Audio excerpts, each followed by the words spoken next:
ஹல்லேலூயா. பல கூட்ட ஜனங்கள் இருக்கிறதால இப்போ ஒரு ஊருக்கு நம்ம போக போகிறோம்னு நினச்சிக்கோங்க. சரியா? இப்போ ஒரு பயணம் தொடங்க போகிறோம். அந்த 2 வீலரில் தொடங்குறோன்னு வச்சுக்கோங்க. அந்த ரோடை பற்றி, அந்த பாதையை பற்றி முன்னாடியே தெரிஞ்சிருந்துச்சுன்னா நம்ம என்ன செய்வோம்? நல்லா போயிட்டே இருப்போம். அந்த ரோடை பற்றி, பாதையை பற்றி, எங்கெங்கே ஸ்பீட் பிரேக் வரும், எங்கெங்கே டேர்னிங் வரும், எங்கே சவுண்டு கொடுக்கணும், ஹார்ன் அடிக்கணும், அப்படிலாம் எதுவுமே தெரியலனா என்ன செய்யணும்? நம்ம ஸ்லோவாக தான் வண்டி என்ன செய்யணும்? போகணும். அந்தந்த ரூல்ஸை என்ன செய்யணும்? ஃபாலோ பண்ணணும். ரோடு ரூல்ஸை என்ன செய்யணும்? ஃபாலோ பண்ணணும். ஹெல்மெட் போடணும், டிரைவிங் லைசன்ஸ் இருக்கணும். ஸ்பீட் பிரேக் வந்தால் என்ன செய்யணும்? ஸ்லோவாக போகணும். எனக்கு வண்டி ஓட்டி எக்ஸ்பீரியன்ஸ் இருக்குது, நான் ஹெல்மெட்டும் போட்டிருக்கேன், அதனால் ஸ்பீட் பிரேக்கில் என்ன செய்ய மாட்டேன்? நான் நிறுத்தி போக மாட்டேன்னு சொல்லிட்டு நீங்கள் ஸ்பீடாகவே போனீங்கன்னா என்ன ஆகும்னு சொல்லுங்கள்? என்ன ஆகும்? ஸ்பீட் பிரேக் மேலே வண்டி போகும், ஆனால் நீங்கள் எங்கே இருப்பீங்க? கீழே கிடப்போம். டேர்னிங்கில் என்ன செய்யணும்? ஹார்ன் அடித்து போகணும். டேர்னிங்கில் ஹார்ன் அடிக்கும்போது என்ன செய்யணும்? எதுக்கு வரவங்களுக்கு நம்ம சிக்னல் கொடுக்குறோம், நானும் வளைஞ்சு வரேன் அப்படின்னு சொல்கிறது சிக்னல் கொடுக்குறோம். அப்போ அவங்க என்ன செய்வாங்க? எச்சரிக்கை ஆகிடுவாங்க. டேர்னிங்கில் அவன் சிக்னலும் கொடுப்பேன், நாமளும் சிக்னல் கொடுக்கணும். டேர்னிங்கில் வேகமாக போய் ரைட்டில் திரும்புறதுக்கு பதில் லெஃப்டில் அப்படி ஏறி போனோம்னா என்ன செய்யும்? ஆப்போசிட்டில் வர்ற வண்டி என்ன செய்யும்? நம்ம மேலே இடிச்சிரும். அப்போ ஒரு வண்டி ஓட்டுறதுக்கு என்ன செய்ய வேண்டியிருக்கு? ரூல்ஸை ஃபாலோ பண்ண வேண்டியிருக்கு. ஹெல்மெட் போடணும், டிரைவிங் லைசன்ஸ் இருக்கணும், டேர்னிங்கில் சவுண்டு கொடுத்து சிக்னல் கொடுத்து போகணும், ஹார்ன் அடித்து போகணும். இப்படியெல்லாம் ரூல்ஸை ஃபாலோ பண்ணி போனோம்னா நம்முடைய பயணம் எப்படி முடியும்? இனிதாய் முடியும். ஒரு சில சமயம் இப்படியெல்லாம் நம்ம ஃபாலோ பண்ணி போனாலும் எதுக்க வரவங்க ஃபாலோ பண்ணலைன்னா என்ன செஞ்சிடும்? நமக்கு ஆக்சிடெண்ட் ஆகிடும். இப்போ நம்முடைய வாழ்க்கையும் ஒரு பயணம் போல தான். நம்முடைய வாழ்க்கையும் ஒரு பயணம் போல தான். அதில் ஒரு சில சமயங்களை நாம் ஃபாலோ பண்ணுற ரூல்ஸை ஃபாலோ பண்ணணும்னு நினைக்கிறோம், ஆனால் சில சமயம் என்ன செய்ய முடியல? ஃபாலோ பண்ண முடியலை. நம்மளை மீறி என்ன செஞ்சிடும்? அடிக்ட் ஆகிடும். நம்ம செய்யக்கூடாத தப்பை என்ன செஞ்சிடும்? செய்கிறதுனால என்ன செஞ்சிடும் தெரியுமா? பள்ளத்துக்குள்ளே விழுந்துடும். என்ன செஞ்சிடும்? பள்ளத்துக்குள்ளே விழுந்துடும். தேவன் உங்களையும் என்னையும் பாதுகாப்பாக, பத்திரமா, சேஃப்டியாக கொண்டு போய் அவருடைய சந்நிதியில் நிறுத்தணும்னு சொல்லிட்டு நம்மளை என்ன செஞ்சிருக்காரு? பல கூட்ட ஜனங்கள் சிதறடிக்கப்பட்டு அழைப்புண்டு அங்கிட்டு இங்கிட்டும் அலைஞ்சு திரிஞ்சு வழி தெரியலன்னு என்ன செய்வோம் சொல்லுங்க? வழி தெரியலனா கொஞ்சம் தூரம் இங்கிட்டு போவோம், வழி அது இல்லைன்னொன்னே திரும்பி அதே இடத்துக்கு வருவோம், திரும்பி என்ன செய்வோம்? இந்த பக்கம் போவோம். இதெல்லாம் என்ன காரணம்? வழி தெரியாத காரணம். இப்போ நமக்கு இயேசுசாமி நம்முடைய வாழ்க்கைக்கு சூப்பரான வழியை ஆயத்தப்படுத்தி இருக்கிறாரு. ஆயத்தப்படுத்தி என்ன சொல்கிறாரு? வழி இதுவே, இதிலே நடவுங்கள் என்று சொல்லுகிறார். உங்களுக்கு எனக்கும் யாரோ நினச்சிக்கிட்டு போல போய் போய் திரும்பி வந்து வாழ்க்கையில் பணத்தையும் நேரத்தையும் நஷ்டப்படுத்துறதுக்கு இனி காலம் இல்லை. ஏசப்பா சொல்கிறாரு, உனக்கு நேரான பாதையை நான் என்ன செஞ்சு வச்சுருக்கேன்? ஆயத்தப்படுத்தி வச்சிருக்கேன். அந்த பாதையில் கோணலானவ வந்தால் உனக்கு என்ன செஞ்சு கொடுப்பேன்? செவ்வையாக்கி கொடுப்பேன். கரடு முரடாக இருந்துச்சுன்னா என்ன செய்வேன்? சரிப்படுத்தி தருவேன். மேடாக இருந்துச்சுன்னா சமமாக்குவேன். பள்ளமாக இருந்தாலும் சமமாக்குவேன். இதெல்லாம் நான் பண்ணுறது மாத்திரமல்ல, உனக்கு வழி இதுன்னு நான் காமிச்சு கொடுக்கறது மாத்திரமல்ல, பாதையில் இத்தனை தடைகள் இருந்துச்சுன்னா, கல் முள் கரடு எல்லாம் இருந்துச்சுன்னா அதெல்லாம் சரிப்படுத்தி கொடுப்பேன். மேடு பள்ளத்தை சரிப்படுத்தி கொடுப்பேன். அதை சொல்கிறது மாத்திரமல்லங்க, எப்பையெல்லாம் நம்மளால் நடக்க முடியலன்னு சொல்கிறோமோ, கால் வலிக்குதுப்பா என்னால் இவ்வளோ தூரம் நடக்க முடியலன்னு சொல்கிறோமோ, அப்போல்லாம் என்ன செய்கிறான்னா தோளில் தூக்கி உட்கார வச்சுக்கிறாரு. பிள்ளை நடக்க முடியலன்னா என்ன செய்வோம்? நம்ம அப்பா என்ன செய்வார்? தோளில் தூக்கி 2 காலை போட்டு உட்கார வச்சுக்குவாரா? தோளில் தூக்கி உட்கார வச்சுக்குவாரா? அம்மாவாக தான் என்ன செய்வாங்க? இடுப்பில் தூக்கி உட்கார வச்சுக்குவாங்க. ஏசப்பா பாருங்க எவ்வளோ நல்ல தகப்பன் உங்களுக்கு எனக்கு இருக்கிறாரு பாருங்க. வழி இதுதான்ப்பா, இதில் போனால் கரெக்டாக போய் சேர்ந்துருவேன்னு சொல்கிறது மாத்திரமல்ல, பாதைகளெல்லாம் சரிப்படுத்தி கொடுக்கறது மாத்திரமல்ல, தோளில் தூக்கி சுமக்கிறவர், இடுப்பில் வைத்து சுமக்கிறவர். ஹல்லேலூயா. இந்த பாக்கியம் யாருக்காச்சும் கிடச்சிருக்கா? யாருக்குனாலும் இருக்குதுங்களா? யாருக்கும் கிடையாது. உங்களுக்கு எனக்கும் நம்மளை இந்த உலகத்தில் நம்ம ஊரில் நம்ம இருக்கிற ஊரில் இதெல்லாம் ஒரு ஆளா, இதெல்லாம் ஒரு ஆளா அப்படி சொல்லி அப்படி எச்சமாக அப்படி துச்சமாக நினைக்கிறதான ஜனங்கள் மத்தியில் வானாதி வானங்களை படைத்தவர் சர்வ வல்லமையிலதான தேவன் உங்கள் மேலே என் மேலே தான் நினைவாக இருக்கிறார். ஹல்லேலூயா. அவர் சொல்கிறாரு, உங்களை பார்த்து என்ன பார்த்து சொல்கிறாரு, நீ வேணா பல நினைவுகளில் இரு, நீ வேணா பல கஷ்ட சூழ்நிலைகளை நினச்சிக்கிட்டே இரு, ஆனால் ஏன் நினைப்பெல்லாம் யார் மேலே தான் இருக்கு? அம்மாவுடைய நினைப்பு நடக்க உட்கார பழகிற குழந்தையின் மேலே தான் கவனம் இருக்கிறது மாதிரி ஏன் நினைப்பெல்லாம் என்னைய தேடி என் சமூகத்துக்கு வந்திருக்கே இல்லையா, ஓம் மேலதான் இருக்கு. ஹல்லேலூயா. கர்த்தரோ என்மேல் நினைவாய் இருக்கிறார். அவர் நம்மளை பார்த்து என்ன சொல்றாரு தெரியுமா? நாம நினைக்கிறோம் என்னை யாரும் எல்லாரும் மறந்துட்டாங்க அப்படி சொல்லி நினைக்கிறோம். இந்த ஒண்ணுமே கொடுக்க முடியாத மனிதர்கள் நம்மளை நேசிக்கணும், நம்மளை ஞாபகப்படுத்தி வச்சுக்கணும், நம்மளை மறக்க கூடாது என்று நினைக்கிற நம்மளை கர்த்தர் என்ன சொல்றாரு, ஏப்பா வீணான மனுஷனுடைய நினைவா நம்ம அவங்க என்ன நினைக்கணும், என்னை நேசிக்கணும் நீயே எதிர்பார்க்கிற? அவங்க எல்லாம் ஒரு தேவைக்காக மட்டும்தான் உன்னை நினச்சிட்டு இருப்பாங்க. அவங்க தேவை முடிஞ்சிருச்சுன்னா என்ன செஞ்சிருவாங்க? மறந்துடுவாங்க. மனுஷர்கள் எல்லாம் அப்படி தான் இருப்பாங்க. தேவைக்காக மட்டும்தான் உன்னை நினைப்பாங்க, உங்ககிட்ட வருவாங்க. ஆனால் நான் அப்படி இல்லைப்பா, உன் தேவைகளை எல்லாம் பார்த்து பார்த்து கொடுக்கிறதான தேவனாய் உன்னோட கூடவே இருப்பேன். ஹல்லேலூயா. நம்முடைய தேவையை யாரும் மனிதர்கள் யாரும் புரிஞ்சுக்கிற மாட்டாங்க. ஆனால் ஆண்டவராக இயேசு கிறிஸ்து நம்முடைய தேவைகளை புரிந்து கொண்டவர் மாத்திரமல்ல, அதை பூர்த்தி செய்யக்கூடியதான தேவனாய் நம்மோடு கூட இருக்கிறார். அதனால தான் சொல்கிறாரு, எப்பா நீ யாருமே என்னை எல்லாரும் மறந்துட்டாங்கன்னு நீ நினச்சிக்கிட்டு இருக்கிற, நான் உன்னை ஒரு நாளும் மறக்கவே இல்லை, நீ என்னால் மறக்கப்படுவதில்லை என்று சொல்லுகிறதான தேவன் நம்மோடு கூட இருக்கிறார். ஹல்லேலூயா.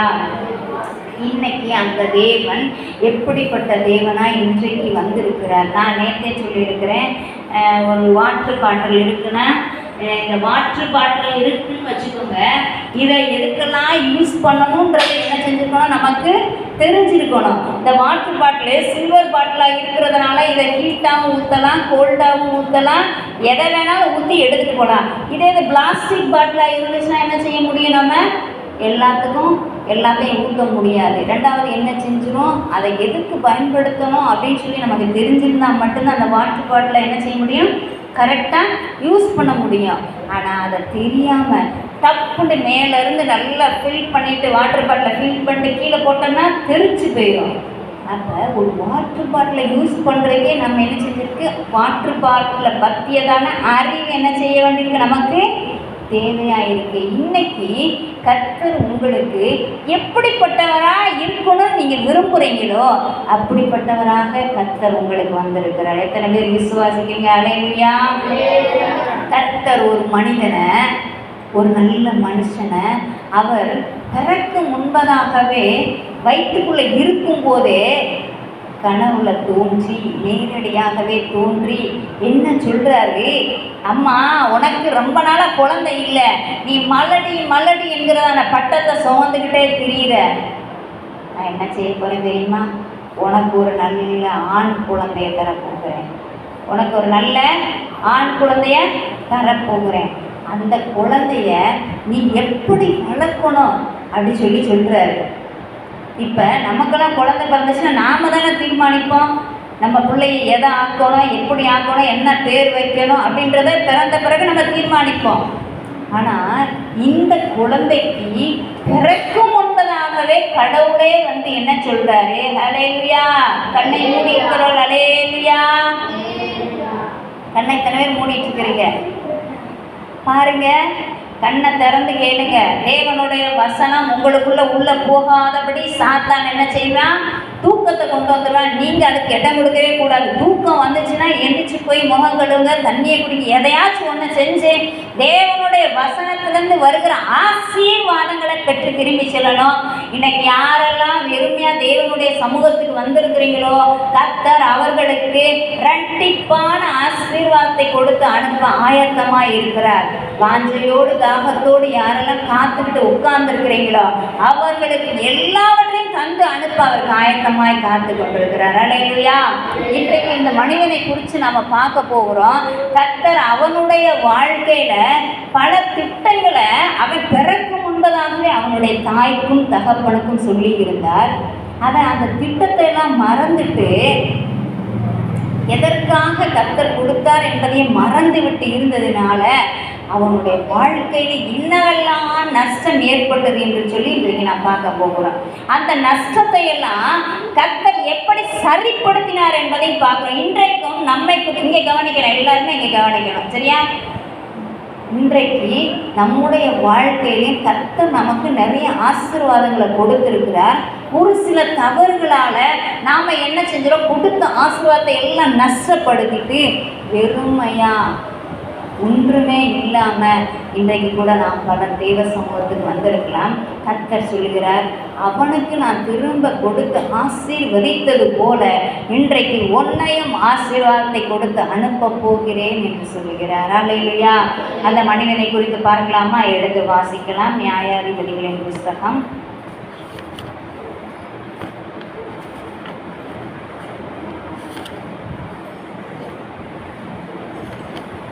6 குறித்து நாம் பார்க்க போகிறோம்.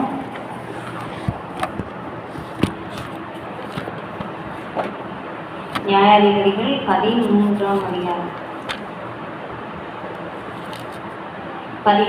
அதிகாரம் 2வது வசனம் வாசிங்க. வேகமாக எடுத்து வாசிங்க. 13:2. அதற்கு அப்பொழுது தான் வம்சத்தானாகிய அப்படின்னா ஒரு பேரு வாசிங்க. அப்பொழுது தான் ரதி இங்க வா.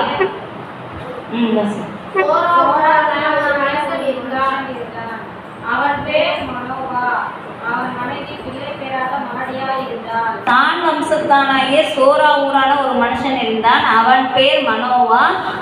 அவன் மனைவி பிள்ளை பெறாத மலடியாய் இருந்தாள். அடுத்து வாசிங்க. கர்த்தருடைய தூதனானவர் அந்த ஸ்திரீக்கு அந்த பெண்ணுக்கு தரிசனமாகி அவளை நோக்கி, இதோ பிள்ளை பெறாத மலடியான நீ கற்பந்தரித்து ஒரு குமாரனை பெறுவார். பிள்ளையே நீ பெறல. தேவ சமூகத்தில் இன்னைக்கு பலருக்கு ஆசீர்வாதமே இல்லாமல் கனியே கொடுக்க முடியாத பிள்ளை பெறாத மலடி என்பது ஆண்டவருடைய வசனம் போட்டிருக்கிறது. கற்பத்தின் கனி கர்த்தரால் கிடைக்கும் சுதந்திரம். இன்றைக்கு கனி இல்லாத வாழ்க்கை அனைவருக்குள்ள இருக்கு. இன்றைக்கு கனி உள்ள வாழ்க்கையை கர்த்தர் எதிர்பார்க்கிறார். நம்முடைய வாழ்க்கையிலையும் ஆவியின் கனியாகிய அன்பு, சந்தோஷம், சமாதானம், நீடிய பொறுமை, தயவு, நற்குணம், விசுவாசம், சாந்தம், இச்சை அடக்கம், இதெல்லாம் நல்ல குணங்கள். இந்த குணமாகிய கனியே இல்லாம மலடி போல நம்முடைய வாழ்க்கையும் இருக்கலாம்.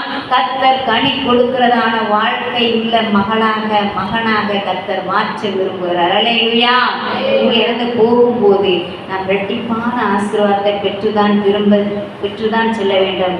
அதுக்குள்ளே வசனத்தை பாருங்க. சகரியா 9:12 வாசிங்க.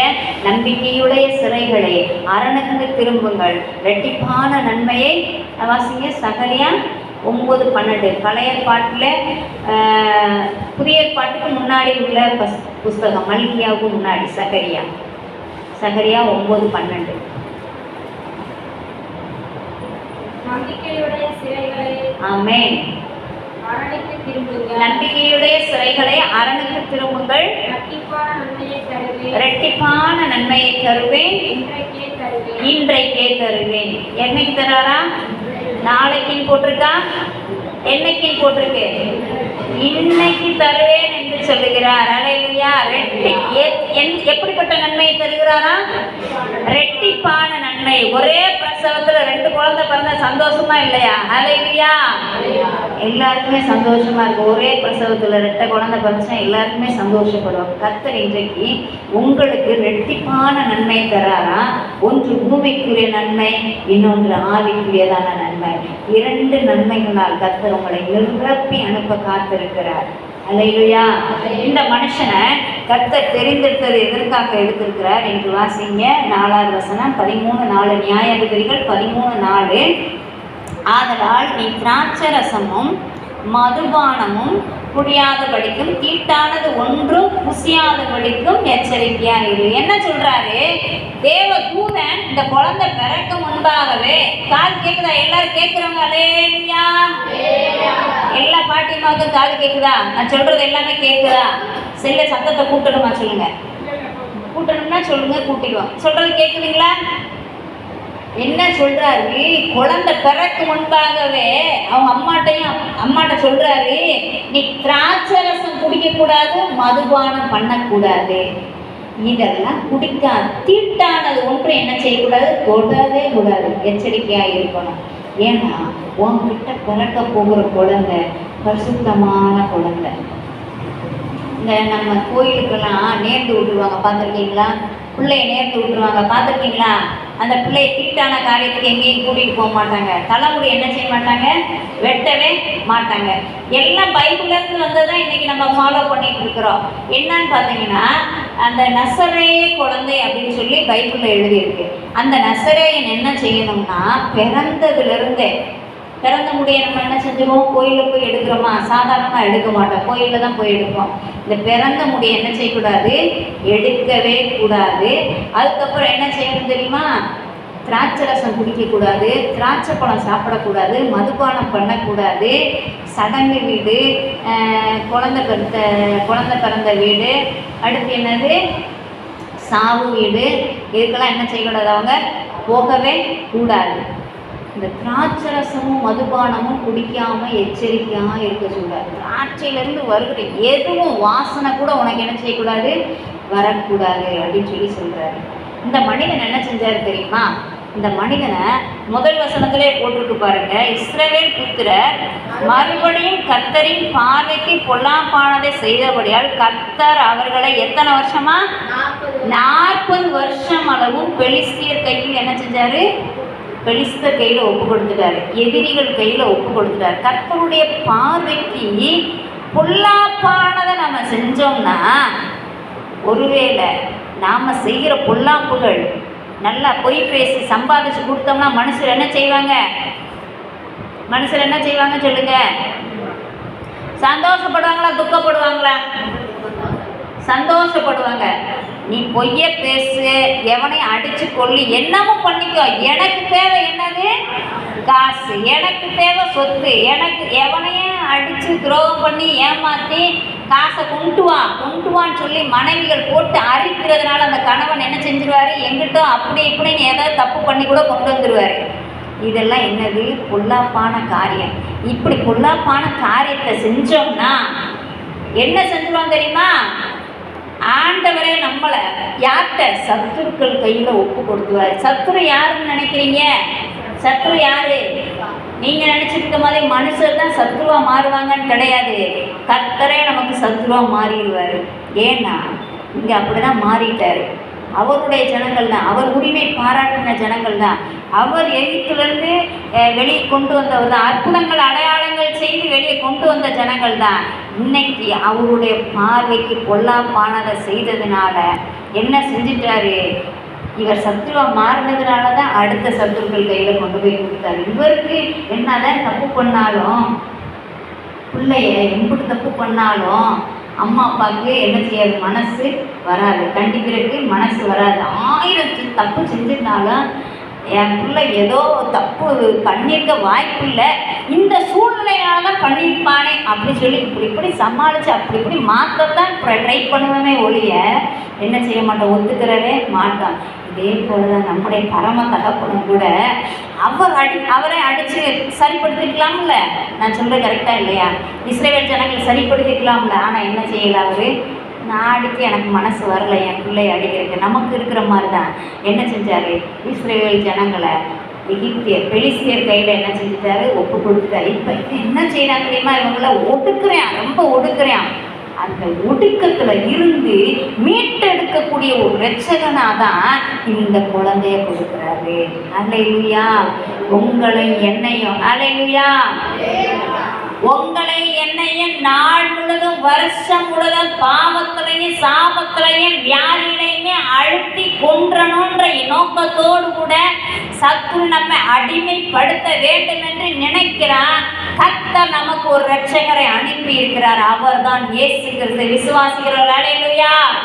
யார் ஒருத்தர் இயேசு கிறிஸ்துவ என் இரட்சகர், என்னை குழியிலிருந்து, பாவத்திலிருந்து, சாபத்திலிருந்து, வியாதியிலிருந்து, வறுமையிலிருந்து, பிரச்சனையிலிருந்து, கவலையிலிருந்து, கண்ணீரிலிருந்து என்னை தூக்கி எடுக்க முடியும் என்று விசுவாசிக்கிறார்களோ கர்த்தர் அவருடைய வாழ்க்கையில் இரட்சகராகவே இருக்கிறார். அல்லேலூயா. அந்த இரட்சகர் தான் சிம்சோனை போல கர்த்தரும் நமக்கு இயேசு கிறிஸ்துவும் இரட்சகராக இந்த பூமிக்கு வந்தது. எதற்காக என்றால், நீங்க சத்துருவாகிய சாத்தானின் கையில் சிக்கி அழிந்து போகக்கூடாது என்பதற்காக தன்னுடைய சொந்த குமாரனாகிய, பிதாவுக்கு ஒரே குமாரனாகிய இயேசு கிறிஸ்துவை இந்த பூமிக்கு அனுப்பி கொடுத்தார். ஏனென்றால் நாம எந்த கஷ்டத்திலையும் சிக்கி சிறைப்பட்டு போய்விடக்கூடாது என்பதற்காக. சிறைப்பட்டு போகிறதுனா என்னன்னு சொல்லுங்க? சிறைப்பட்டு போகிறது அப்படின்னா என்னன்னு சொல்லுங்க? வசன வாஸ்த நம்பிக்கையுடைய சிறைகளை. நம்பிக்கை இருக்கு, ஆனா அந்த நம்பிக்கை செயல்பட முடியாதபடிக்கு அந்த நம்பிக்கை என்ன கிடக்கு? சிறைப்பட்டு போய் கிடக்கிறது. அந்த சிறையில் என்ன சொல்கிறாரு? நீங்களும் நானும் தான் அந்த நம்பிக்கையுடைய சிறைகள். சாத்தானுக்கு பலவித காரியங்களை நம்ம அடிமைப்பட்டு போய் கிடக்கலாம். ஆண்டவர் என்ன சொல்கிறாரு? இயேசு இரட்சகர் என்கிற அரணுக்கு திரும்புங்கள். அல்லேலூயா.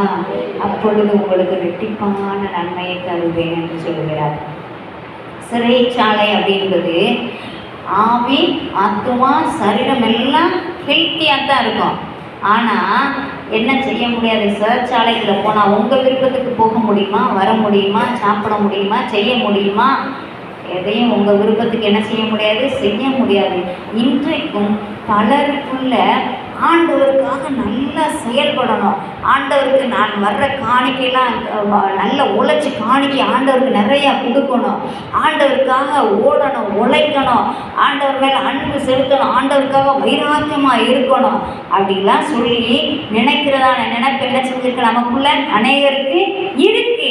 ஆனால் செயல்பட முடியாதபடி என்ன செஞ்சிருக்கு? பல பிரச்சனைகள் நம்மளை சிறைப்படுத்தி வைத்திருக்கிறது. இன்றைக்கு கர்த்தர் இந்த சிறைச்சாலையிலிருந்து உங்களுக்கு விடுதலை கொடுக்க ஆயத்தமாக இருக்கிறார். அல்லேலூயா. அதான் பவுல் சொல்லுகிறார், நல்லது செய்ய வேண்டும் என்கிறதான விருப்பம் எனக்குள்ள இருக்கு. ஆனால் விருப்பம் எனக்குள்ள இருந்தால் நான் எதைத்தான் செய்கிறேன்? இருக்கிறதான தீமையை தான் நான் என்ன செய்கிறேன்? ஆண்டவராகிய இயேசு கிறிஸ்து உங்களுக்கு எனக்கு உதவி செய்கிறது. ஏசப்பா மட்டும் மாத்திரமல்ல, பரிசுத்த ஆவியானவரும் நமக்கு உதவி செய்கிறார். இப்போ இந்த குழந்தையை குறித்து நம்ம பார்க்க போகிறோம். இந்த குழந்தை என்ன செஞ்சிருக்கு? ஒரு இரட்சகரா பெலிஸ்தியர் கையிலிருந்து 40 வருஷமாக கண்ணீர் வடிச்சிட்டு இருக்கிற இஸ்ரவேல் ஜனங்களை மீட்டெடுக்கும்படியாக கர்த்தர் இந்த இரட்சகனை, இந்த நசரேனா விரதம் இருக்கிற இந்த வாலிபனை அனுப்புகிறார். அவன் பெயர் என்ன தெரியுமா? சிம்சோன். அல்லேலூயா. எஸ்தரம்மா என்ன பேர் சொன்னேன்? இப்போ எந்த பையன் பேர் என்ன சொன்னேன்? இந்த குழந்தையின் பேர் இப்போ சொன்னேன். சொல்லுங்க எஸ்தரம்மா. இப்போ ஒரு மனுஷனை கர்த்தர் இந்த பூமிக்கு அனுப்பிட்டாருன்னு சொன்னேன். அந்த மனுஷன் பேர் என்ன சொன்னேன்? ரட்சகனா அனுப்பியிருக்காருன்னு சொன்னேன். என்ன பேரு? சிம்சோன். அல்லேலூயா. இந்த சிம்சோனும் அவங்க பிறந்ததுலேருந்து சொல்லி சொல்லி வளர்க்குறாங்க. அப்பா சாமி, நீ எல்லாரும் போல உழைச்சி சம்பாதிச்சு எங்களை காப்பாற்றணுன்றது எங்கள் நோக்கம் இல்லை. உன்னைய கடவுளை அதுக்காக எங்களுக்கு கொடுக்கவும் இல்லை. நீ யாருன்னா, இஸ்ரவேல் ஜனங்கள் 40 வருஷமா அடிமைத்தனத்தில் பெலிஸ்தர்ட்ட அடிமையாக கிடக்குறாங்க. அவங்கள மீட்டெடுப்பதற்காக கர்த்தர் உன்னை ஒரு ரட்சகனாக தெரிந்தெடுத்திருக்கிறார். உண்மையில எப்பொழுதுனா தேவனுடைய ஆவியானவர் பலம் கொண்டு பலத்த ஆவியானவராய் இறங்குகிறாரோ, நீ அசாத்தியமான காரியங்களை செய்வாய். அதற்காகத்தான் நான் என்ன செஞ்சிருக்கேன், உன்னை தெரிந்தெடுக்கிறேன் அப்படின்னு சொல்லி அந்த பெற்றோர் என்ன செய்யறாங்க, சொல்லி சொல்லி வளர்க்குறாங்க. ஆனா இவன் என்ன செஞ்சான் தெரியுமா? நம்ம கூட அப்படிதான் பல சமயங்கள்ல நம்ம மேல ஆண்டவர் வச்சிருக்கிற திட்டத்தை மறந்து போய் இருக்கிறதுனால ரோட்டிலே நடந்து போய்கிட்டு இருந்தாலும் எங்கெல்லாம் புலி இருக்குன்னு நமக்கு தெரியாது. ஆண்டவருடைய திட்டத்துக்கு இசைந்து கீழ்ப்படிந்து ஒப்பு கொடுத்து வந்தீங்கன்னா எந்த புலியிலையும் எந்த மறைவான கண்ணியிலும் இரவின் பயங்கரத்துக்கும் இருளில் நடமாடும் கொள்ளை நோய்க்கும் மத்தியானத்துல பாலாக்கு சங்காரத்துக்கும் பகலில் பறக்கும் அம்புக்கும் நீங்கள் தப்புவிக்கப்படுவீர்கள். நாம கீழ்ப்படிஞ்சு இசைந்து வராம, யாரு இந்த சிம்சோனை இசைந்து வரல பாருங்க, யாரை அழிக்க வேண்டும் என்று சொல்லி கர்த்தர் அவனை வேறு பிரித்து எடுத்திருந்தாரோ அந்த பெண்கள்ல அந்த சத்துருவின் ஜாதியில போய் ஒரு அழகான பெண்ணை கண்டு மயங்கி விட்டார். எப்படி பார்த்தீங்களா? கர்த்தர் நம்ம மேல வைக்கிற திட்டத்தை நம்ம மறக்கிறதுனால நம்முடைய செலக்ஷன் என்னவாயிருக்கு? ஆப்போசிட்டா மாறிடுது. என்னது? இப்ப இஸ்ரவேல் ஜனங்களை மீட்டெடுக்கக்கூடிய ரட்சகனா இருக்க வேண்டிய இவன் என்ன செஞ்ச, அவங்கள்ட்ட போய் ஒரு பெண் எடுத்து நேசித்தான்னா அவங்களுக்கு என்னவா இருக்கும்? சந்தோஷப்படுவீங்களா, பட மாட்டாங்களா? இன்றைக்கு நாமளும் அநேகர் அப்படிதான் இருக்கிறோம். கர்த்தர் உங்களையும் என்னையும் சாதாரணமான மனிதனாக இந்த உலகத்துல வாழ்வதற்காக அழைக்கவில்லை. கர்த்தருக்காக அசாத்தியமான காரியங்களை செய்யும்படியாக கர்த்தர் நம்மை தெரிந்தெடுத்திருக்கிறார். நம் மேல வச்சதான திட்டம், நம் மேல இருக்கிறதான எண்ணம், நம் மேல கர்த்தர் வச்சிருக்கிறதான அன்பை பாசத்தை நாம புரிஞ்சு கொள்ளலைன்னா, அண்டர்ஸ்டாண்ட் பண்ணி கொள்ளலைன்னா நாம யாருக்கு பயன்படுத்துவோம்? சாத்தானுக்கு ஆயுதமா பயன்படுத்துவோம். புரிஞ்சிருச்சா? எல்லாருக்கும் புரிஞ்சிருச்சுங்களா? அப்ப இந்த ஆளும் இப்ப என்ன செய்யறான், கர்த்தர் ஒரு நோக்கத்தோடு கூட அவங்க பக்கத்துல அனுப்புனாரு. என்ன இப்ப சண்டையே போடாம அவங்க பாட்டுக்கு அமைதியா இருக்கிறாங்க. ஆண்டவர் என்ன செய்யறாரு, சண்டை இழுத்தாதானே வந்து ஜெயம் பெற முடியும். அதுக்காக கர்த்தர் என்ன செய்யறாரு, அவங்க மத்தியில அனுப்புனா இவர் என்ன செஞ்சுட்டாரு, ஒரு பெண்ணை தேர்ந்தெடுத்து அனுப்பிட்டார். பாருங்க, வசனத்தை வாசிங்க. 14ஆம் அதிகாரம் 1, 2, 3 வாசிங்க. சத்தமா வாசியா. சிம்சோன் திம்னாத்துக்கு போய், சிம்சோன் திம்னாத்துக்கு போய், திம்னாத்திலே யாருடைய குமாரத்தியா? பெலிஸ்தரின் குமாரத்தி. 13:1 என்ன வாசித்தோம்? 13:1 1 வாசிங்க. 13:1. இஸ்ரவேல் புத்திரர் மறுபடியும் கர்த்தரின் பார்வைக்கு பொல்லாப்பானதை செய்தபடியால் கர்த்தர் அவர்களை 40 வருஷம் அளவும் பெலிஸ்தர் கையில் ஒப்புக் கொடுத்தார். இப்ப ஒப்பு கொடுத்தது யார் கையில? பெலிஸ்தர் கையில. இவன் தேர்ந்தெடுத்திருக்கிற பெண் யார் கையில? பெலிஸ்தரின் குமாரத்தி. எப்படி இருக்கு பார்த்தீங்களா? இவங்களை ஒடுக்குவதற்காக தான் கர்த்தர் சிம்சோனை தேர்ந்தெடுத்தார். இவன் என்ன செய்யறான், அந்த எதிரிகளின் பெண்கள்ல ஒரு ஆளை தேர்ந்தெடுக்கிறான். அதுக்கு காரணம் ஆண்டவர் சொல்றாரு. 2ஆவது வசனம் வாசிங்க. தன் தாயையும் தன் தகப்பனையும் நோக்கி, திம்னாத்திலே பெலிஸ்தரின் குமாரத்திகளில் ஒரு பெண்ணை கண்டேன், அவளை எனக்கு திருமணம் முடிச்சு வைங்க அப்படிங்கிறான். அதுக்கு அம்மா அப்பா என்ன சொல்றாங்கன்னு கேளுங்க. அவன் தாயும் அவன் தகப்பனும் அவனை நோக்கி, நீ போய் விருத்த சேதனம் இல்லாத பெலிஸ்தர் இடத்தில்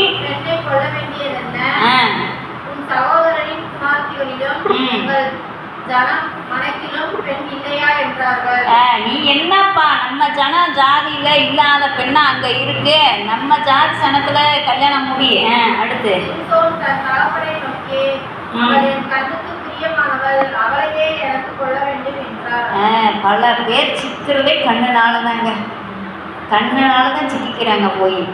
கண்ணை என்ன செய்யணும்? ஆண்டவர் சொல்றாரு, பார்க்குறதெல்லாம் ஆசைப்படுறதெல்லாம் எனக்கு அடையணும், எனக்கு கிடைக்கணும் அப்படின்னு நினைக்கிறது தப்பு. கண்ணுனால என்ன செஞ்சுட்டா, பார்க்காத வரைக்கும் பேசாமல் தான் இருப்பாங்க, பார்த்ததுனால என்ன செஞ்சுருவாங்க. அதனால தான் ஆண்டவர் சொல்கிறாரு, உன் உடம்புல பல உறுப்புகள் இருந்தாலும் உனக்கு வழிகாட்டுறது, வெளிச்சமாக இருப்பது, உன் சரீரத்துக்கு விளக்காக இருப்பது எது? கண்ணு. கண்ணை என்ன செஞ்சிடும்? பத்திரமா பாதுகாத்து கொள்ளணும். கண்ணானது சரீரத்தின் விளக்காய் இருக்கிறது. கண்ணின் மூலமாக தான் பாவம் என்ன செய்யும்? நம்முடைய சரீரத்துக்குள்ளே போகும். கண்ணு வழியாக பார்க்குறோம், அப்புறம் என்ன செஞ்சிடும்? சிந்திக்கிறோம், யோசிக்கிறோம், அப்புறம் அதை அடைய என்னெல்லாம் பிரயாசப்படணுமோ பட்டுறோம். உண்மையா இல்லையா சொல்லுங்க? உண்மை. அப்போ நம்முடைய கண்களை என்ன செய்யணும்? ஆண்டவர்கிட்ட ஒப்பு கொடுக்கணும். ஆண்டவர் யோபு சொல்கிறாரு, என் கண்களின் மேல் உடன்படிக்கை பண்ணின நான் ஒரு கன்னிகையின் மேல் பிரியமாயிருப்பது எப்படி? அவர் யோபு சொல்றாரு, யோபு என்கிறதான பக்தன் உத்தமன் சொல்றாரு, என் கண்ணோடு கூட உடன்படிக்கை பண்ணியிருக்கேன். என்ன உடன்படிக்கை பண்ணியிருக்கிறேன்னா, தேவனுக்கு பிரியமில்லாத ஒரு பெண்ணை என்ன செய்ய மாட்டேன்? பார்க்க மாட்டேன். அவ பின்னாடியே என் கண்ணு போயிருந்துச்சுன்னா எனக்கு தண்டனை கொடுங்கன்னு தைரியமாக கேட்குறாரு. அப்போ கண்களை என்ன செய்யணும்? நாம் பத்திரமா பாதுகாத்து கொள்ள வேண்டும். இப்போ பாருங்க, இவன் என்ன செஞ்ச? அடுத்த வசனம் வாசிங்க. கண்ணை நாம பத்திரமா பாதுகாத்து. 4வது வசனம், அவன் பெலிஸ்தரிடத்தில் குற்றம் பிடிக்க முகாந்திரம் உண்டாகும்படி இது கர்த்தரின் செயல் என்றும் அவன் தாயும் தகப்பனும் அறியாதிருந்தார்கள். அக்காலத்திலே பெலிஸ்தர் இஸ்ரவேலை ஆண்டார்கள். பாருங்க, கர்த்தரின் செயல் என்று அவன் தாயும் தகப்பனும் அறியாதிருந்தார்கள். அப்படின்னா என்னன்னா, சும்மா அவங்க வாட்டுக்கு இருக்கிறாங்க, ஆளுகை செஞ்சுட்டு இருக்கிறாங்க. அவங்ககிட்ட சண்டை இழுக்கணும், வம்பு இழுக்கணும்னா என்ன செய்யணும்? நம்ம போய் ஒரு உரண்டை இழுக்கிறதுக்காக ஆண்டவர் என்ன செஞ்சுருக்காரு? இவனை அனுப்பி உரண்டை இழுக்கிறதுக்காக அனுப்பிவிட்டுருக்காரு. இது என்ன செய்யல? சிம்சோனுக்கும் புரியலை, தாய் தகப்பனுக்கும் புரியலை. இதோட 3 பெண்களை தெரிந்தெடுத்து அவன் என்ன செய்கிறான்? கல்யாணம் முடிக்கிறான். அடுத்து இந்த பெண்ணை கொஞ்ச நாள் கழித்து திரும்ப போய் பார்க்குறான். இந்த பெண் என்ன செஞ்சுட்டாங்க? இவனுடைய தோழனாக இருக்கிற ஒருத்தனுக்கு இவளை கல்யாணம் முடிச்சு கொடுத்துட்டாங்க. என் மனைவியை நீங்கள் எப்படி இன்னொருத்தனுக்கு கல்யாணம் முடிச்சு கொடுக்கலான்னு சொல்லி இவன் கோபத்தில் என்ன செய்கிறான்னா, 15:1 வாசிங்க. சில நாள் சென்ற பின்பு கோதுமை அரிக்கிற நாட்களில் ஒருவள் வெள்ளாட்டு குட்டியை எடுத்துக்கொண்டு தன் பெண் சாதியை காணப்போய், நான் என் பெண் சாதியினத்தில் அறை வீட்டுக்குள் போகட்டும் என்றார். அவள் தகப்பனோ அவனை உள்ளே போக ஒட்டாமல், நீ அவளை முற்றிலும் பகைத்து விட்டாய் என்று நான் எண்ணி அவளை சிநேகிதனுக்கு கொடுத்து விட்டேன். அவள் தங்கை அவளை பார்க்கிலும் அழகானவள் அல்லவா? அவளுக்கு பதிலாக இவள் உனக்கு இருக்கட்டும் என்று சொன்னான். ஆமாம். பாருங்க, இதுக்கு முன்பாக ஒரு சம்பவம் நடந்துச்சு. இவன் பார்க்க போகும்போதே வழியில் ஃபஸ்ட் டைம் பார்க்க போகும்போதே ஒரு சிங்கம் எதிர்படுது. அந்த சிங்கத்தை என்ன செஞ்சுட்டான்? இவன் கொண்டு போட்டுட்டு அந்த பிள்ளையை போய் பார்த்துட்டு திரும்ப வரும்போது பார்த்தா அந்த சிங்கத்தோட உடம்புக்குள்ளே என்ன இருக்குது? தேன் இருக்குது, தேன் கூடு இருக்குது. இதை அவன் பார்த்து என்ன செஞ்சுட்டா? எடுத்து சாப்பிட்டுட்டு தான் வீட்டுக்கு வந்து தான் தாய் தகப்பனுக்கு கொடுக்குறான். இவனை பற்றி நான் முதல்ல என்ன சொன்னேன்? மதுபானமோ திராட்சை ரசமோ தீட்டானதோ என்ன செய்யக்கூடாது? தொடக்கூடாது. இவன் அருகிலே போகக்கூடாது. இப்போ இவன் தேனடையை எங்கேருந்து எடுத்து சாப்பிட்றான்? செத்த சிங்கத்தின் உடம்புலேருந்து. செத்த சிங்கத்துக்கு பக்கத்திலே இவன் போகக்கூடாது. இவன் என்ன செய்ய? அதுக்குள்ளே இருந்து வந்த தேனை எடுத்து சாப்பிட்டதுனால இவன் என்ன செஞ்சுட்டான்? தீட்டுப்பட்டு போயிட்டான். ஒரு சில காரியங்கள் நம்மை தீட்டுப்படுத்தக்கூடியதாக இருக்கும். அந்த காரியங்களுக்கு நாம் ஒரு நாள் என்ன செய்யக்கூடாது? இடம் கொடுக்கவே கூடாது. ஆண்டவர் எவையெல்லாம் தீட்டு என்று விலக்கி வைத்திருக்கிறாரோ அவையெல்லாம் நாமும் சேர்ந்து ஒதுக்க வேண்டும். அது ஒரு தப்பு பண்ணிட்டேன். அடுத்த தப்பு என்ன செய்யலாம் பாருங்க. இங்கே எடுத்து வாசிங்க. அந்த பிள்ளைய வேற ஆளுக்கு கொடுத்ததுனால 4வது வசனம் 15:4 வாசிங்க. புறப்பட்டு போய் 300 நரிகளை பிடித்து பந்தங்களை எடுத்து வாளோட வாள் சேர்த்து 2 வாள்களுக்கு நடுவே ஒவ்வொரு பந்தத்தை வைத்து கட்டி பந்தங்களை கொளுத்தி பெலிஸ்தரின் வெள்ளாண்மையிலே அவர்கள் அவர்களை ஓடவிட்டு கதிர் கட்டுகளையும் வெள்ளாண்மையும் திராட்சை தோட்டங்களையும் ஒலிவ தோப்புகளையும் சுட்டரித்து போட்டான். பார்த்தீங்களா என்ன நடந்துச்சுன்னு? என்ன செஞ்சிருக்கேன் தெரியுமா? அவன் எனக்குரிய மனைவியை எனக்கு கொடுக்கலையில, நான் பாருங்க உங்களுக்கு பொல்லாப்பு செஞ்சாலும் என் மேலே கொடுக்குறோம் சுமாராது அப்படின்னு சொல்லி 300 நரியை பிடிக்க முடியுமா? பிடிக்க முடியுமா? தேவனுடைய வல்லமை வேணாலும் இருந்ததுனால 300 நரியை பிடிச்சி இப்படி நேரம் நிறுத்தி 2 வாளுக்கு நடுவில் ஒரு தீப்பந்தத்தை கட்டி தொங்க விட்டுட்டேன். அது ஓடுது. எதுக்கு? இப்போ தீ சுடுமா சுடாதா? பந்தம் எரிய அப்போ நரி என்ன செய்ய? மிரண்டுட்டு ஓடுமா ஓடாதா? ஓடுது. எதுக்குள்ளே ஓடுது? பெலிஸ்தரின் வெள்ளாமைக்குள்ளே ஓட விட்டுட்டேன். அப்போ வெள்ளாமை பூரா எல்லாத்தையும் அடிச்சிச்சு. என்னத்தை? கதிர்கட்டு, வெள்ளாமை, திராட்சை தோட்டம், ஒளிவு தோப்பு எல்லாத்தையும் சுட்டு எடுத்து போட்டான். எப்படி எல்லாம் பிரச்சனை அவனை என்ன செஞ்சுட்டு சூழ்ந்து கொண்டது. இப்போ எல்லாமே முடிஞ்சு கடைசியில் இன்னொரு பெண் கையில் போய் சிக்கிறான். அந்த பெண்ணுக்கிட்ட என்ன செய்கிறாங்க? இவன் என்ன செய்கிறாங்க? இந்த எல்லாரும் இவனை கொல்றதுக்கு வராங்க. அப்போ இவன் என்ன செஞ்சானா? ஒரு பச்சை கழுதையோட பச்சை நாடை எலும்பை எடுத்து 1000 பேரை வெட்டி கொண்டு போட்டான். ஒரு எலும்பை கொண்ட என்ன செஞ்சுட்டான்? எத்தனை பேரை? பின்னாடி வாசிங்க 15, 16. அப்பொழுது சிம்சோன் கழுதையின் தாடை எலும்பில் புதியராக பட்டு கிடக்கிறார்கள். கழுதையின் தாடை எலும்பினால் 1000 பேரை கொன்றேன் என்றார். 1000 பேரை இவனை என்ன செஞ்சாங்கன்னா, இவன் இப்படி பண்ணதுனால 2 புது கயிறுனால கெட்டி பெலிஸ்தர்ட்ட கொண்டு போனாங்க. தண்டனை கொண்டு போனாங்க. இவன் மேலே ஆவியானவர் இருக்கார் இல்லையா? இந்த கயிறை கட்டி கொண்டு போகும்போது அவங்கக்கிட்ட போகும்போது நெருப்பு பட்ட நூல் போல என்ன செஞ்சிச்சா? அறுந்து போயிடுச்சு. அதை தான் 14வது வசனத்தில் வாசிங்க. 14, 15, 14. அவன் லேகி வரைக்கும் வந்து சேர்ந்தபோது அவனுக்கு விரோதமாய் ஆரவாரம் பண்ணினார்கள். சத்துரு பாருங்க, நம்மளை பிடிச்சிட்டா அவங்களுக்கு என்னது? பெரிய சந்தோஷம், கொண்டாட்டம் ஆயிடும். நாம சத்துரு கையில ஒரு நாள் என்ன செய்யக்கூடாது? சிக்கவே கூடாது. அப்பொழுது கர்த்தருடைய ஆவி அவன் மேல் பலமாய் இறங்கினதினால் நெருப்புப்பட்ட நூல் போலாகி அவன் கட்டுகள் அவன் கைகளை விட்டு அறுந்து போயிடுச்சு. அவன் கட்டுகள் அவன் கைகளை விட்டே கலண்டு போயிடுச்சான். எப்படி இருக்க நினைச்சு பாருங்க. ஆவியானவர் இப்ப கட்டு கலண்டுருச்சு, கயிறெல்லாம் போயிடுச்சு. அப்ப அவன் என்ன செய்யறான் தெரியுமா? ஒரு பச்சை தாடை எலும்பை எடுத்து அதை வச்சு 1000 பேரை கொல்ல முடியுமாங்க? சாத்தியம் இருக்கா? இப்படியெல்லாம் வல்லமையான காரியங்களை செய்த சிம்சோனு என்ன செஞ்சுட்டாங்க? ஒரு பெண்ணின் மடியில் படுக்கும்போது அவ கேட்குறா, உன்னுடைய பலம் எதில் இருக்குன்னு சொல்லு. நாங்களும் என்னென்னமோ பண்ணி பார்க்குறோம், உன்னை தோற்கடிக்க முடியல. அதுக்கு அவன் முதல்ல என்ன சொல்றியான்? உலராத பச்சையான 7 அகழினார் கயிர்களால் என்னை கட்டு, சரியாயிடு. இப்போ பெலிஸ்தர்ட்ட அந்த பெண் என்ன செய்கிறா? கூலி வாங்கிக்கிட்டு வாங்க, என் வீட்டுக்காருடைய பலம் எதில் இருக்குன்னு என்கிட்ட சொல்லிட்டாரு, அவனை கெட்டி சாக வச்சுருங்கன்னு சொல்கிறா. முட்டாளாக இருக்கிறாங்க பாருங்க நிறைய பேர். எதுக்காக கூப்பிட்றாங்க? உண்மையை எங்கே சொல்லணும் எங்கே சொல்லக்கூடாதுன்னு தெரியாதனால தான் பல பிரச்சனையே நம்ம குடும்பத்தில் வருது. உண்மையை எங்கே சொல்லணுமோ அங்கே சொல்லணும், எங்கே சொல்லக்கூடாதோ அங்கே என்ன செய்யக்கூடாது? சொல்லக்கூடாது. சத்துரு நம்மளை அழிக்க வேண்டும் என்று சொல்லி அவன் நினச்சி என்ன செய்கிறான்? ஓம்பலாம் எதில் இருக்குன்னு நைஸாக கேட்குறான். இவன் என்ன செய்கிறான்? உலராத பச்சையான 7 அகழினார் கயிர்களால் என்னை கட்டு, சரியாயிருங்க. அதே மாதிரியே கட்டுறான். கட்டிட்டு என்ன சொல்கிறான்? அந்த பெலிஸ்தரை பூரா கூப்பிட்டு வாங்க கட்டிட்டேன், அவன் பணம் பூரா போயிடும், அவனை அடித்து கொண்டுருங்கன்னு. ஆனால் ஆவியானவர் அவன் மேலே இரக்கம் பாராட்டினதுனால அந்த 7 அகழினார் கயிர்களும் ஒன்றும் இல்லாமல் போயிடுச்சு. அடுத்து என்ன நீ இப்படி ஏமாத்துற அப்படி சொல்லி அவன் கேட்குறான். அதுக்கு அவன் சொல்கிறான், அவன் சொல்கிறான், இல்லை இந்த தடவை ஏமாத்துறேன், நானே ஒரு வேளைக்கு வழங்காது இருக்கிற புது கயிறுனால என்னை இறுக கட்டு, அப்போ நான் என்ன செய்வேன்? மற்ற மனுஷனை போல ஒன்றும் இல்லாமல் போயிடுவேன் அப்படின்றேன். அதே மாதிரியே கட்டிட்டு கூப்பிட்றா, வாங்க இப்போ இவனுக்கு பலம் பூரா போயிடுச்சு வாங்க அப்படின்னு சொல்லி கூப்பிட்றான். அவங்க என்ன செய்கிறாங்க? வந்து பார்க்குறாங்க. தேவனுடைய ஆவியானவர் திரும்ப பலமாக இறங்கினதுனால அந்த அவங்களையெல்லாம் என்ன செஞ்சுனா? தோற்கடிச்சுடான். இப்போ இவன் என்ன சொல்கிறா? டெய்லி நீ என்னை நேசிக்கலைல, நீ என்னை நேசிக்கலைல, உண்மையை சொல்லலைல, என்னை ஏமாத்திக்கிட்டேன், இப்படியே டெய்லி என்ன செய்கிறா? அலட்டிக்கிட்டே இருக்கிறா. அதுக்கடுத்து அந்த வசனத்தில் 16ஆம் அதிகாரம் 16வது வசனம் வாசிங்க.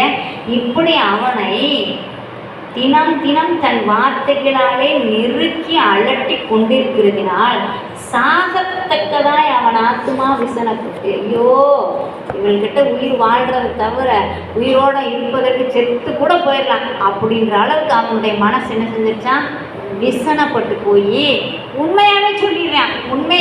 உண்மையை என்னன்னா, பிறந்ததுலேருந்து 7 ஜடை என்ன செஞ்சிருக்கு, எனக்கு முடி வளர்ந்து கிடக்குங்க, 7 ஜடையை வெட்டி எடுத்துட்டேன்னா என் பலம் என்னை விட்டு போயிடும்னு உண்மையே சொல்லிட்டேன். எவ்வளோ பெரிய முட்டாள் பாருங்க. 2 தடவை சொல்லியிருக்கிறோமே, 2 தடவை அவன் கூப்பிட்டு விட்டுட்டாலே நம்மளை அழிக்கிறதுக்கு தானே இவன் பிளான் பண்ணியிருக்கிறான் அப்படின்ற அந்த அறிவு என்ன செய்யலை, வரலை. வேத வசனத்துக்கும் தேவனுடைய திட்டத்துக்கும் நாம் கீழ்ப்படியலைன்னா அறிவு இருந்தாலும் மங்கி போய் மழுங்கி போயிடும். எப்படி பாருங்க, இப்போ 3ஆவது தடவை இந்த 7 ஜடையும் அவன் வெட்டியே எடுத்துட்டான். மடியில் படுக்க வச்சு அப்படியே மொட்டை அடித்து விட்டுட்டான். மொட்டையை அடித்த பின்பாக எடுத்து அடுத்த வாசிங்க 18ஆம் அதிகாரம் 18வது வசனம் 16, 18.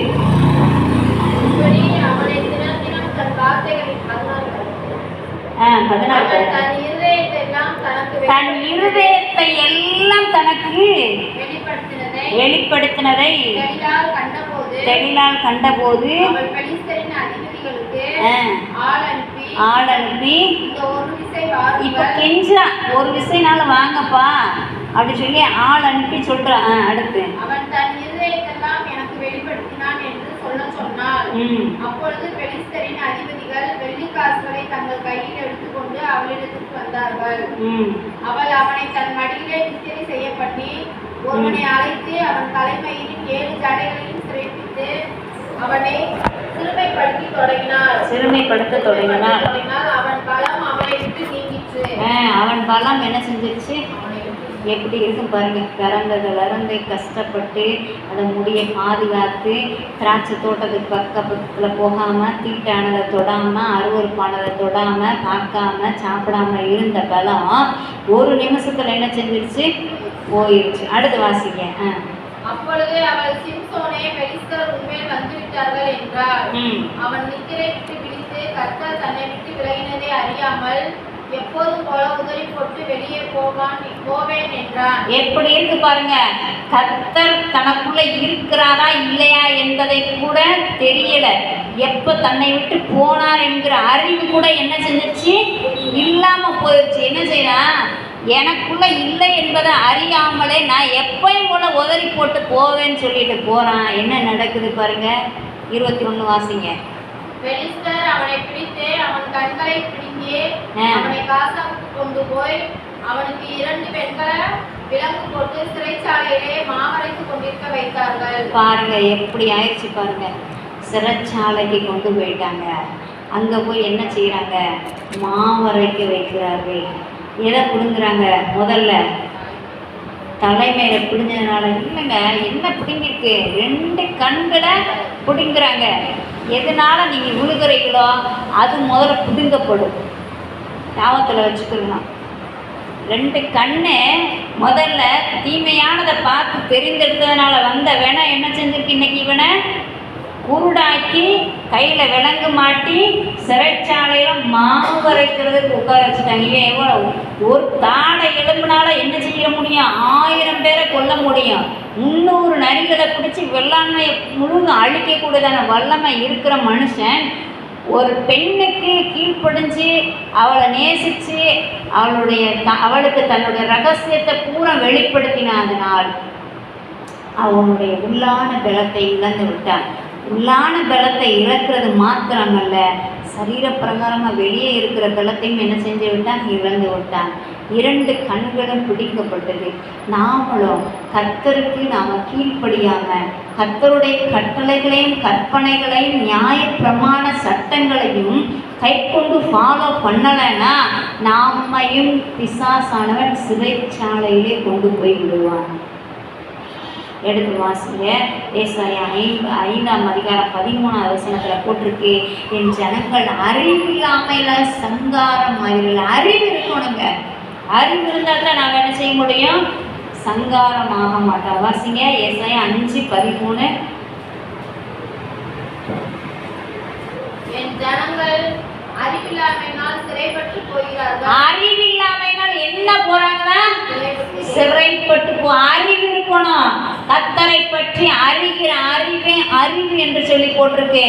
உங்களை படைத்ததான தேவனை குறிச்சு அறிவு அதிகமா இருந்துச்சுன்னா நீங்க யாராலும் ஏமாற்றப்பட மாட்டீங்க, யார்கிட்ட ஏமாந்து போக மாட்டீங்க, யாரும் உங்களை ஏமாற்றவும் முடியாது. அதுக்கு தான் நாங்கள் அதிகமாக சொல்கிறது, இந்த வேதத்தை அதிகமாக வாசிங்க, இதில் உள்ள கட்டளைகளுக்கு கீழ்ப்படிங்க. மனுஷத்தை உட்காந்து 1000 கதைகளை பேசணும்னா நமக்கு இருக்கிறதான கிருபையும் நம்மகிட்ட இருக்கிற நல்ல குணங்களும் நஷ்டப்பட்டு போயிடும். அதிலிருந்து பாதுகாக்கப்படணும்னா நீங்கள் என்ன செய்யணும்? வேதத்தை அதிகமாக வாசிக்க வாசிக்க வாசிக்க கர்த்தரை பற்றி அறிகிறதான அறிவு உங்களுக்கு வளர ஆரம்பிக்கும்.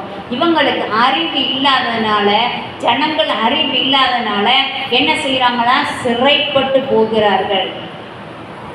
வசனத்தை குறிச்சுக்கோங்க, வீட்டில் போய் பாருங்க. எசேக்கியேல் 39ஆம் அதிகாரம் 23 போட்டிருக்கு. அக்கிரமத்தின் நிமித்தமே சிறைப்பட்டு போகிறார்கள். ஒன்று, கர்த்தரை குறிச்சதான அறிவு நமக்கு அதிகமாக இருக்கணும். 2வது, அக்கிரமத்துக்கு இடம் கொடுக்கக்கூடாது. கிரமத்தை மீறுவது எல்லாம் அக்கிரமம். கிரமம்னா என்னது சொல்லுங்க? கிரமம்னா என்னது? கிரமம்னா என்னது? ஞாயிற்றுக்கிழமையான சர்ச்சுக்கு வரணுன்றது கிரமம். ஞாயிற்றுக்கிழமையான விசேஷ வீட்டுக்கு போகணும் அப்படின்றது அக்கிரமம். புரிஞ்சிருச்சிங்களா? ஸ்கூலுக்கு போகணும்னா யூனிஃபார்ம் போட்டு பேக் எடுத்துகிட்டு லஞ்ச் பேக் எடுத்துகிட்டு போகணுன்றது கிரமம். யூனிஃபார்ம் போடாமல் லேட்டாகவே போய் ஆஜராகிறது அக்கிரமம். புரிஞ்சிருச்சிங்களா? அப்போ கிரமத்தை மீறுவது எல்லாம் அக்கிரமம். ஞாயிற்றுக்கிழமை ஆனால் சாக்கு போக்கு சொல்லாமல் சர்ச்சுக்கு வரணுன்றது கிரமம். நம்ம சாக்கு போக்கு சொன்னோம்னா அக்கிரமம். அதனால என்ன நடக்குது? எங்களுக்கு ஒரு நட்டமும் கிடையாது. அக்கிரமத்தின் நிமித்தமே ஜனங்கள் சிறைப்பட்டு போகிறார்கள். உங்களை சிறைப்படுத்துவதற்கு, நம்மை சிறைப்படுத்துவதற்கு ஒரு எதிராளி எப்பயும் ஆவலா ஆசையா காத்திருக்கான். வெளியில உள்ள ஜனங்களை குறித்து அவனுக்கு கவலை இல்லை, கஷ்டம் இல்லை. ஏன்னா அவங்க ஆல்ரெடி அவனுடையவர்கள். அவர்கள் பத்திரமாக சுகமாக அப்படியே நரகத்துக்கு போக போகிறார்கள். நீங்களும் நானும் அப்படிப்பட்டவர்கள் அல்ல. தேவாதி தேவனோடு கூட பரலோகத்தில் நித்திய நித்தியமாக சிங்காசனத்தில் ஆளுகை செய்கிற அதிகாரிகளாக, ராஜாக்களாக உட்கார போகிற நம்மை அடிமைப்படுத்த வேண்டும், சிறைப்பட்டு போக வைக்க வேண்டும் என்று சாத்தான், எதிராளியாகிய சாத்தான் என்ன செஞ்சுட்டு இருக்கான்? காத்து கொண்டிருக்கான். அதற்கு நாம் என்ன செய்யக்கூடாது? ஒரு நாளும் இடம் கொடுக்கவே கூடாது. திராட்சரசத்தை நோவா அதிகமாக குடிச்சிட்டு படுத்து கிடந்தான். வஸ்திரம் விலகி படுத்து கிடந்தான். ஆக நிர்வாணம் வெளிப்பட்டு கிடந்தது. அவனுடைய பசங்க முதல்ல போய் பார்க்குறாங்க, ஐயோ அப்பா இப்படி வஸ்திரம் விலகி நிர்வாணமாக படுத்து கிடக்கிறாரே அப்படி சொல்லி பார்த்துட்டு என்ன செய்கிறாங்க? தம்பிக்கிட்ட வந்து சொல்கிறாங்க. அவன் என்ன சொல்கிறான்? சபித்தான். அவனுடைய பிள்ளைய சபித்தான். ஏன் நிர்வாணத்தை வெறி தெரிந்து எழுந்த போது தன்னுடைய நிர்வாணம் வெளிப்பட்டதை தன்னுடைய மகன்கள் பார்த்தா என்று சொல்லி அறிந்த போது, 3வது மகனாகிய காம் தான் பார்த்தான் என்று தெரிந்தபோது காமை சபித்தான். அது சபிக்கப்பட்ட தேசமாய் மாறி போயிற்று. அன்னைக்கு சபித்த சாபம் இன்னும் வரைக்கும் மாறாமல் இருக்கிறது.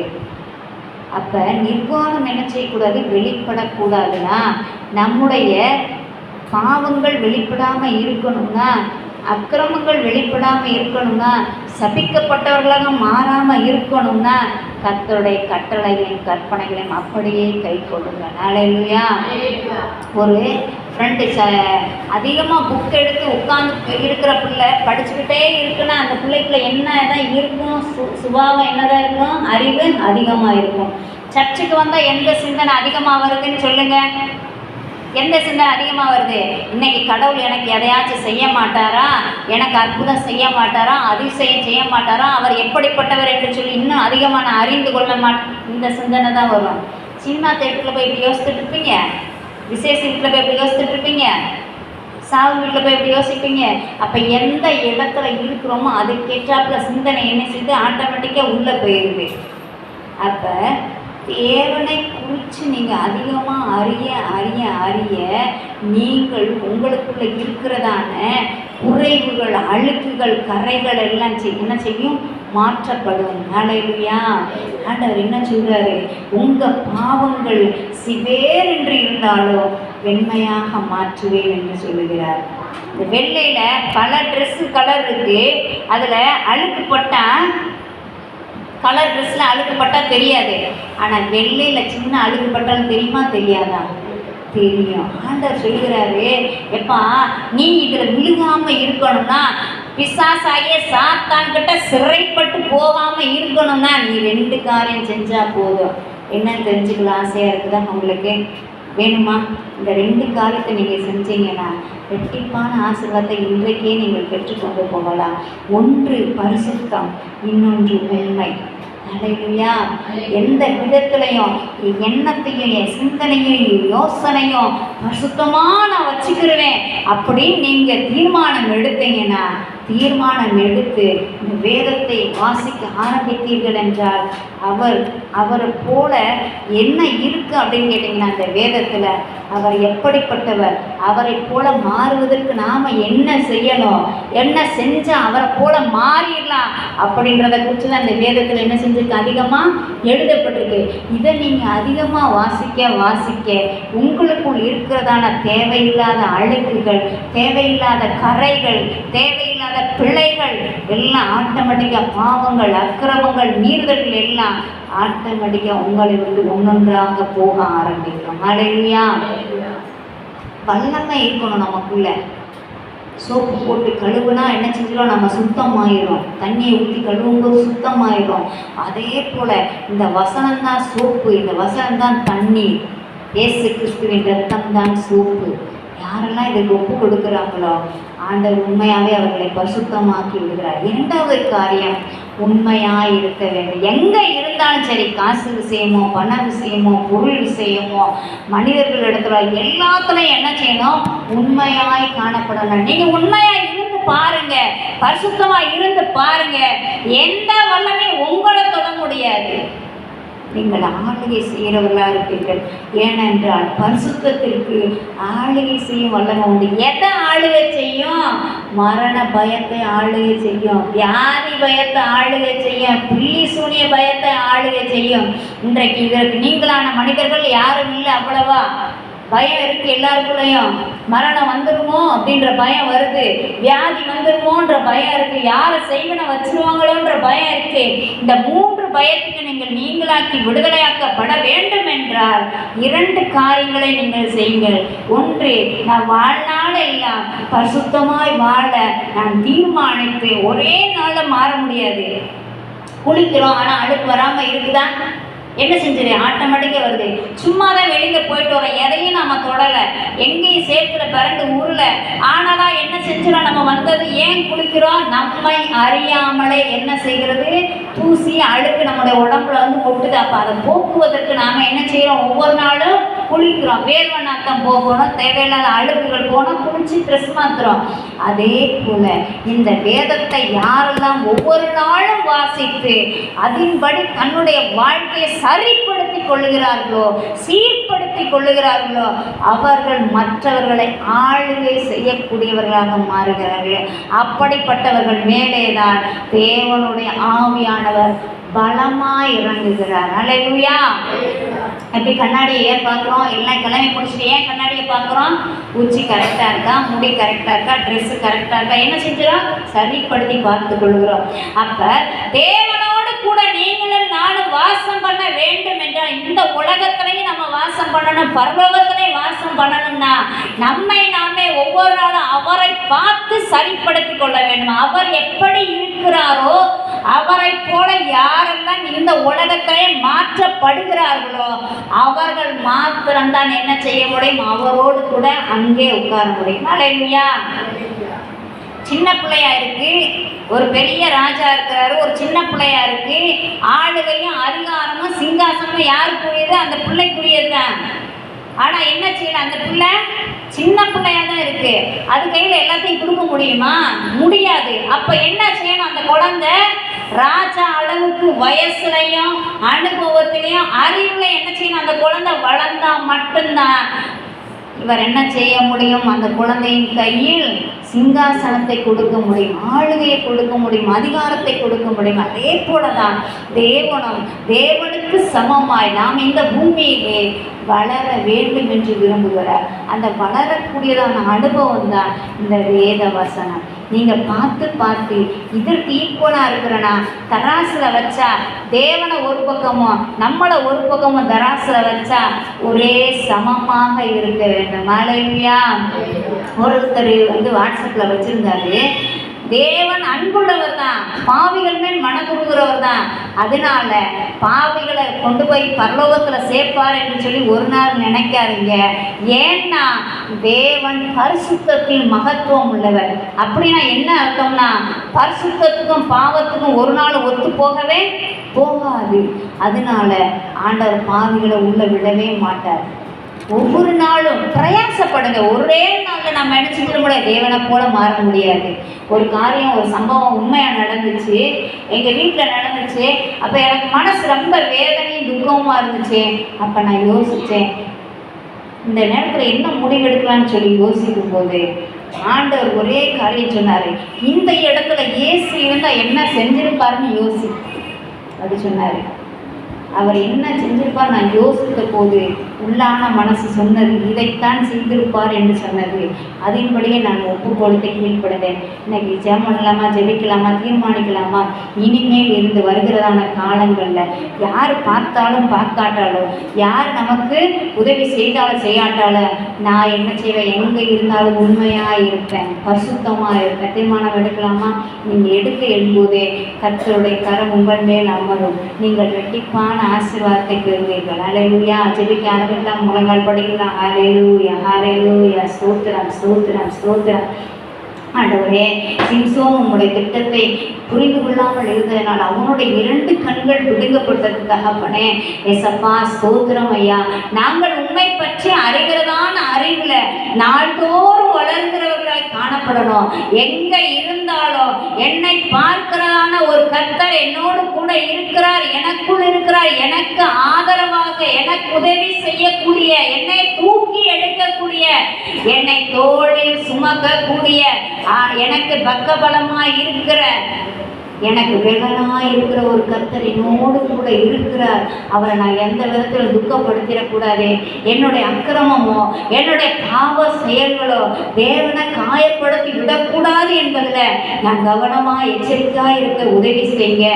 ஒவ்வொரு நாளும் ஆண்டவரே பரிசுத்தமாய் வாழ, உண்மையாய் வாழ என்னை ஒப்பு கொடுக்குறேன். நீங்கள் எனக்கு உதவி செய்யுங்கப்பா. மனுஷீக குணத்தில் இது முடியாது, ஆனால் தேவனால் நிச்சயமாய் முடியும். ஆண்டவரே, நாங்கள் ரெட்டிப்பான ஆசீர்வாதத்தை எதிர்பார்த்து வந்திருக்கிறோம். ஆண்டவரே, இன்றைக்கு உங்களுடைய சமூகத்தில் வெறுமையாய் வந்திருக்கிற உங்களுடைய பிள்ளைகளுக்கு ஆண்டவரே ஸ்தோத்திரமையா, பரிசுத்தம் உண்மை இருக்கிறதான அந்த ஆசீர்வாதத்தை கொடுத்து அனுப்புங்கப்பா. அவர்கள் அடிமைப்படுகிறவர்களாக அல்ல, சிறைச்சாலையில் சிக்கிறவர்களாக அல்ல ஆண்டவரே, ஆளுகை செய்கிற அதிகாரிகளாக அவர்கள் இருக்கிறதான குடும்பங்களில், அவர்கள் இருக்கிறதான வீடுகளில், அவர்கள் வேலை பார்க்கிறதான இடங்களில் அவர்கள் காணப்பட கர்த்தர் உதவி செய்த. ஆண்டவரே ஸ்தோத்திரம். சிறைப்படுத்தி கொண்டு போகிறவன் சிறைப்பட்டு போவான் என்று வெளிப்படுத்தின விசேஷத்தில் வாசிக்கிறது போல இவர்களை இன்றைக்கு சிறைப்படுத்தி கொண்டிருக்கிற எல்லா சிறையின் வல்லமையிலிருந்து கர்த்தர் இன்றைக்கு ஒரு விடுதலை கொடுப்பீராக. பலர் பொய்க்கு சிறையாய் இருப்பார்கள், கெட்ட வார்த்தைக்கு, சண்டைக்கு, கோபத்துக்கு, பகைக்கு, இப்படி பல பிரச்சனைகளுக்கு சிறைப்படுத்தி கிடக்கிறதா நம்முடைய ஜனங்களை கர்த்தர் மீட்டெடுப்பீராக. யாரெல்லாம் இன்றைக்கு அவளோடு கேட்கிறார்களோ ஒவ்வொருவரையும் ஆண்டவரே ஸ்தோத்திரம் விடுதலையோடு கூட உண்மை ஆராதிக்கத்தக்கதாக கர்த்தர் அவர்களை ஆசீர்வதிப்பீராக. நம்முடைய கரத்தில் வந்து ஒவ்வொருவரையும் ஒப்பு கொடுக்கிறோம், தாழ்த்துகிறோம். இயேசுவின் நாமத்தில் வேண்டிக்கிறோம். உங்களை நல்ல பிதாவே, ஆமென். எல்லாரும் சேர்ந்து சொல்லலாம். என் ஆத்துமாவை கர்த்தரை ஸ்தோத்திரி, என் முழு உள்ளமே பரிசுத்த நாமத்தை ஸ்தோத்திரி. என் ஆத்துமாவை கர்த்தரை ஸ்தோத்திரி, கர்த்தர் செய்த சகல நன்மைகளை மறவாதே. ஆமென். கர்த்தர் தாமே உங்களை ஆசீர்வதிப்பாராக. ஆமென்.